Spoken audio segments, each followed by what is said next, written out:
Hello my dear friends and happy Victory Day. You're in the Military Summary channel, and this video we're going to discuss the most important events that took place during the previous 12 hours. We have a lot of very interesting updates, so let's start. And first let's continue with Moscow, because more and more leaders of different states continue arriving on the territory of the Russian Federation. In this video we can see the president of Serbia, Vučić. He came to Russia. He had problems with this because several European countries blocked airspace for him, so he was forced to find another solution how to enter the territory of the Russian Federation. This is the president of Brazil. He's very happy to join different countries in this 80th anniversary of the great victory. In this video we can see the closest, the nearest ally of the Russian Federation, the president of Republic of Belarus. They're very happy, as you can see, and probably this is the most important video because here we can see how Xi Jinping came to this official dinner. They are very happy, and telling the truth, they made too many important and very interesting statements during the previous 24 hours, and Donald Trump obviously is very upset with these statements. The president of the Russian Federation told us that Russia will never forget World War II allies who helped destroy Hitler's Nazi Germany. Another important thing is that Russia is too strong these days, and today, probably for the first time since the beginning of talks with the United States of America, Putin's special envoy Ushakov made a very interesting statement regarding relations with the United States of America. Washington disappoints Moscow more than Russia disappoints the United States of America. This statement was made as a result of several statements, very strong statements made by the president of the United States of America, Donald Trump. For example, today he also made a lot of statements. Furthermore, he had a call with Zelensky or with something like this. Trump stated that he would urge China to help close the gap between Russia and Ukraine. This comes shortly after a joint statement issued by Russia and China earlier today, in which they emphasized the need to address the root causes of the Ukraine conflict in order to resolve it. We're talking about the joining of NATO by Ukraine. Another important statement: US has now access to huge amounts of very high quality rare earth elements from Ukraine. I will talk to Zelensky later, he stated. When talking about the European countries, of course, they're also involved in all these celebrations in the process, and today, according to information we have, European foreign ministers announced 1 billion euro in arms production for Ukraine during the visit to Kiev on May 9th. So we see that there is no settlement of the conflict in Ukraine. We see just another round of escalation. Now let's go to the line of combat contact. We discussed the situation yesterday that at some direction we can see ceasefire, but at some direction we see no ceasefire at all. For example, the Kherson direction, the southern direction, is the direction where we see no ceasefire. The Ukrainian armed forces, ignoring the ceasefire, are rolling across the Dnieper in the area of the Antonovsky Bridge. Extremely difficult terrain for both sides, many channels and islands, and also greenery in full force. A new element of the situation is the artillery preparation and drone strikes on the Kinborn speed. So the Russians are saying that Ukrainians land their infantry in the vicinity of Antonovsky Bridge, so in this area, and currently there are very heavy clashes for this residential part. The Ukrainians are trying to save their positions in this area, and most likely the Russians are trying to restore control over this territory as a part of preparation before possible landing operation in the city of Kherson itself. At the same time, the Russians reported that Ukrainians began bombing and attacking the Kinborn speed. We discussed the situation several days ago, that the Russians concentrated huge number of forces in this area, probably with the purpose to cross the Dnieper estuary or probably to repel possible upcoming Ukrainian attack. So a very interesting situation in this region.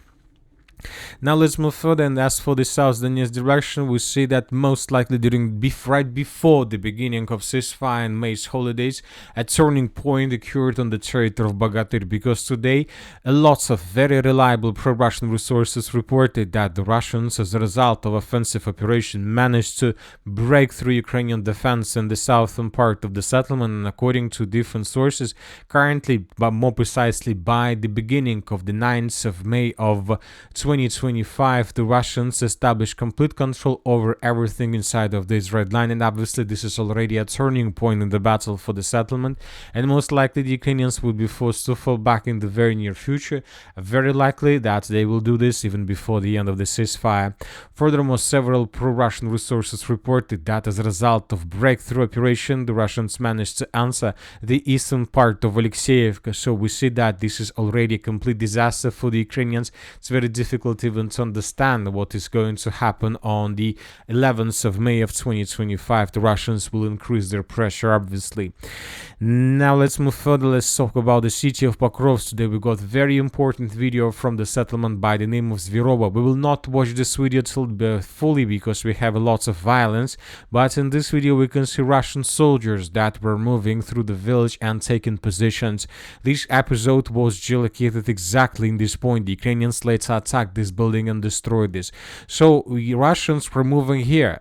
They were attacked by Ukrainians exactly here. So obviously the Russians wouldn't move so freely in this area if Ukrainian positions were in front of them. So most likely the Russians established almost complete control over the settlement of Zverovo. We expect that the line of combat contact goes somewhere along this red line. Anyway, we haven't adjusted like this. We have adjusted the map based on the edge geolocation we found from this area. But if this information is correct, if the Russians indeed control this territory and control this part of Zverova, this is already the beginning of the battle for the city of Pokrovsk itself. I'll remind you that several days ago we got reports that the Russians answered the southern block from this area. So summarizing both updates and both adjustments on map, we expect that maybe and probably very likely the Russians already control something like this. The Russians are already on the territory of the city of Pokrovsk, but neither the Russians nor the Ukrainians announced this. They decided to use this probably piece of news after the end of ceasefire. Now let's move further. Let's discuss the situation in the Kliban-Byrsky pocket where the Russians continue offensive. I'll remind you that during the previous days we got lots of reports that the Russians secured and took under complete control the settlement of Alexandropol, but without any proofs, just several mappers updated. But we have today video, and this is the video where we can see how Russian soldiers were attacking and storming Ukrainian trenches in this area. These trenches, this dense network of fortifications, was discovered by several centers and marked on map. So based on this video we have adjusted the map. This is exactly the stronghold that was taken by the Russians in that video. So we see that the Russians either captured the settlement Alexandropol completely or about to do this. Maybe today the Minister of Defense of the Russian Federation will report about this. As for the other directions, according to information we have, both the Russians and the Ukrainians follow ceasefire. Maybe there is some activity, but not so huge to call it like a full-scale offensive or defense operations. Let's talk about the South Liman direction. We have some updates from here as well. Today the Ukrainian sources published this video to the west of Makiivka, where we can see how Ukrainians were attacking edge positions of the armored force of the Russian Federation with FPV drones. Based on this video we have adjusted the map, and we see that the Russians have very good dynamic in this area. Almost every single day we are adjusting the map exactly in this area. For example, this is the situation by the end of the 6th of May, and this is approximately the period of time when the Russians began their offensive in the direction of Grekovka. Now let's take a look at how the map was changing. So this is the situation by the end of the 7th of May, this is the situation by the end of the 8th of May, and this is the situation by the beginning of the 9th of May. So as you can see, the Russians are getting closer and closer to the settlement of Grekovka, at least using two roads of attacks. Very interesting. Most likely this is the area, and this is the next task and target for the Russians right after the end of the ceasefire, to maintain the lines and to shorten them. As for the northern directions, during the previous 24 hours, we continue receiving different updates and videos how Ukrainians were trying to breach Russian defense. Ukrainians continued using lots of vehicles, engineering equipment, infantry, but the Russians controlled the border completely. Lots of artillery strikes, FPV drone attacks. The only thing that Ukrainians are doing right now, they're suffering losses, and that's it. As for the settlement of Tyotkina, yesterday we adjusted the map based on the video published by the Ukrainian side, but once again today the Russians reported that they managed to secure the settlement completely.